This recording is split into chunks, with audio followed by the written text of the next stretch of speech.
warahmatullahi wabarakatuh. Selamat datang di presentasi kami. Kami dari kelompok 9 akan mempresentasikan hasil proyek kami yang kami beri nama Cost Tracker.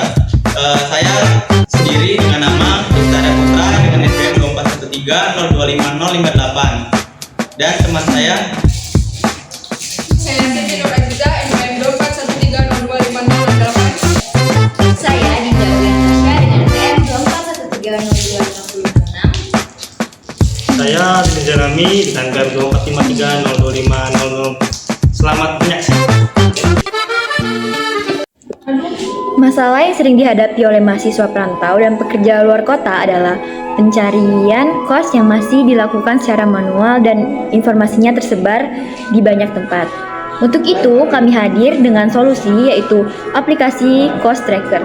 Aplikasi ini bertujuan untuk mempermudah pencarian kos secara cepat dan efisien, memberi informasi yang lengkap dan terpercaya, menyediakan fitur yang relevan bagi pengguna seperti filter fasilitas dan kontak langsung dengan pemiliknya. Nah, target utama pengguna kami adalah mahasiswa perantau, pekerja dari luar kota. Adapun kebutuhan utama mereka meliputi pencari kos berdasarkan lokasi dan harga, filter fasilitas seperti AC, WiFi, dan kamar mandi dalam, fitur tersimpan ke favorit, dan fitur hubungi pemilik langsung. Kami merancang aplikasi ini dengan berfokus pada kebutuhan nyata dari pengguna seperti mereka.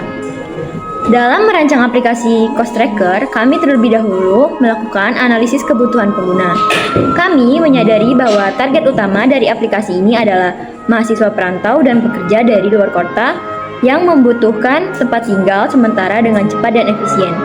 Dari hasil observasi dan wawancara, ditemukan bahwa pengguna memiliki beberapa kebutuhan utama.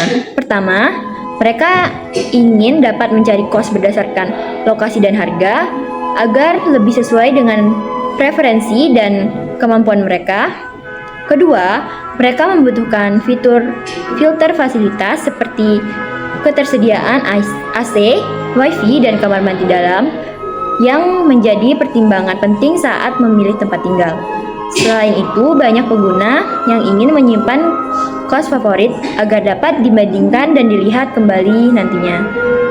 Dan yang tak kalah penting adalah adanya fitur untuk menghubungi pemilik kos secara langsung, baik melalui telepon atau chat, untuk bertanya lebih lanjut atau melakukan reservasi.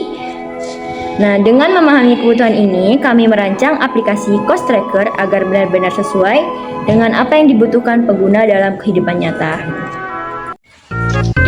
Baik, selanjutnya saya di sini akan memberitahu wireframe dan mockup dari aplikasi simulasi Cost Tracker. Nah, di sini ada logo dari Cost Tracker-nya. Dan di sini nama dari aplikasinya, di sini ada menu login dan buat akun. Nah, tampilan selanjutnya itu ada menu login tadi. Ada tombol kembali, dan di sini teman-teman suruh mengisi lah ya. Nah, selanjutnya tampilan selanjutnya ada buat akun. Sama seperti login tadi ada. Nah, selanjutnya di tampilan 4 itu ada seperti ini. Di awan ini ada halo pengguna. Di sini menyapa penggunanya. Nah, ini ada logo cari kos, dan ada beberapa kategori seperti ini. Nah, di sini ada kayak historinya lah ya, seperti yang sudah dicari. Itu ada bintang nih juga, itu kayak rating yang dari kos tersebut lah. Nah, di bawahnya itu ada beberapa fitur dari Maps tersimpan dalam profile. Nah, selanjutnya tampilan kelima itu ada seperti contoh kos Pak Mirdani nih. Nah, di sini ada foto dari tampilan kos Pak Mirdani. Nah, di sini ada deskripsi seperti alamat, biaya, nomor telepon, sama fasilitas kosnya. Nah, selanjutnya, nah di sini ada daftar kos terdekat. Nah, di sini ada sama kayak tadi lah ya, ada harga, ada ratingnya juga, ada tombol kembali juga. Nah, daftar kos terpopuler sama juga seperti kos terdekat tadi, dan kos termurah juga sama. Nah, di daftar kos tersimpan ini di sini ada tombol kembali, tombol seperti ya kos-kos yang kategori kos tadi. Nah, sini bedanya karena ini yang untuk disimpan tadi. Nah, selanjutnya itu ada maps. Nah, di sini maps ada beberapa kayak ini yang merah, tanda merah ini adalah beberapa kos terdekat lah ya. Nah, kalau tanda warna kuning ini adalah tanda kita, posisi kita. Nah, ini tanda ini klik untuk menemukan rute. Nah, di selanjutnya nih di sini ada sama seperti tadi, dan di sini ada kayak jarak tempuh kita ke kos itu. Nah, di sini ada rute garis putus-putus warna biru. Nah, baik, ketampilan selanjutnya itu ada profile. Nah, di sini tulisan profile, ada kembali, ada foto profil pengguna, ada nama si pengguna, email, dan setting. Mungkin itu saja. Terima kasih. Baik, di sini saya akan menjelaskan tentang prototype yang sudah kami buat.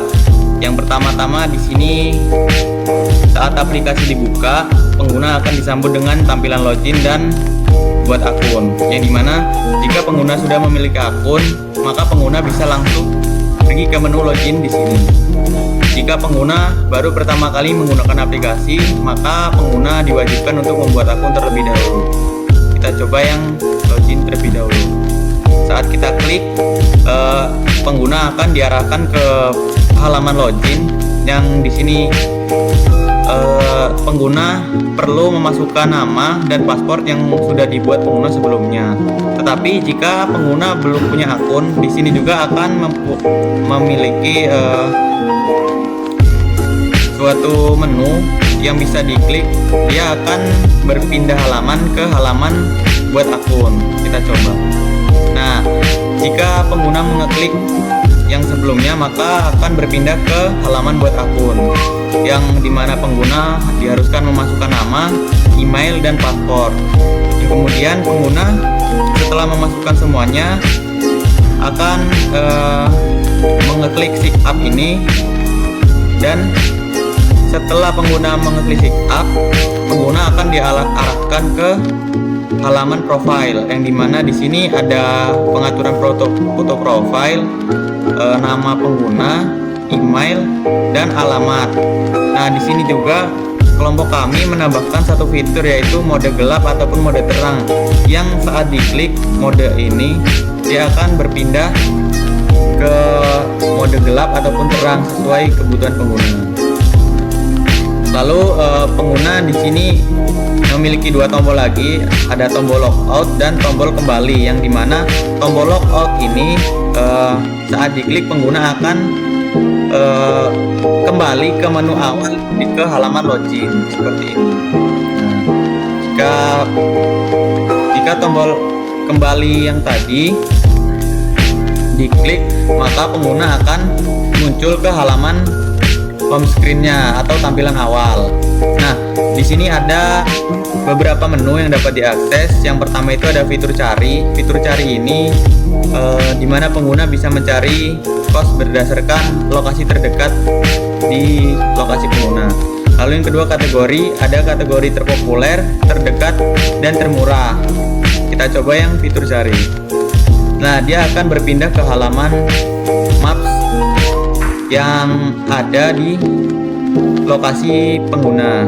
Di sini contoh, di sini sudah ada beberapa kos yang diklik, nanti dia akan muncul rutenya dari lokasi saya ke kos pengguna, kos yang akan dituju. Lalu di sini ada tombol kembali yang saat diklik akan kembali ke menu home screen lagi. Lalu kita masuk ke kategori. Di sini ada terpopuler, yang saat diklik dia akan menampilkan daftar kos terpopuler berdasarkan pencarian. Lalu ada tombol kembali lagi. Lalu kita masuk ke bagian terdekat. Nah, terdekat ini maksudnya daftar kos terdekat dari lokasi pengguna saat ini. Lalu yang termurah. Daftar kos termurah ini adalah daftar kos yang didaftar dari yang termurah sampai termahal di lokasi pengguna yang paling dekat. Lalu di sini juga ada detail kosnya. Saat diklik gambar ataupun nama kosnya, dia akan menampilkan detail fasilitas dan alamat untuk kontak person pemilik kosnya. Lalu masuk ke bagian tersimpan.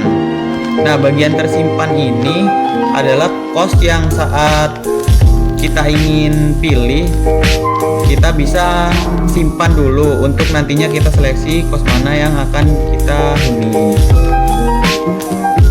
Kurang lebih seperti itu yang dapat saya sampaikan. Selanjutnya, rencana evaluasi usability. Tujuannya menilai kemudahan penggunaan dan kepuasan terhadap aplikasi cost tracker. Metode yang dapat dilakukan pertama, usability testing. Mengamati pengguna menyelesaikan tugas seperti mencari dan menyimpan kos, lalu memberi umpan balik langsung. Kedua, kuesioner. Mengatur persepsi pengguna terhadap navigasi, kepuasan, dan fitur aplikasi. Ketiga, analisis data, waktu menyelesaikan tugas, jumlah kesalahan, dan skor kepuasan dari kuesioner. Keempat, perbaikan, mengidentifikasi fitur atau tampilan yang membingungkan, melakukan redesign atau penambahan fitur berdasarkan masukan. Terakhir, uji ulang, melakukan pengujian kembali setelah revisi untuk memastikan peningkatan usability. Penutup dan refleksi desain. Ringkasan aplikasi sebagai solusi praktis pencarian kos, fokus pada kebutuhan pengguna, tantangannya menyederhanakan filter dan tampilan. Rencana ke depan, tambahan ulasan pengguna, sistem booking, dan integrasi Google. Sekian presentasi dari kelompok kami. Wassalamualaikum warahmatullahi wabarakatuh.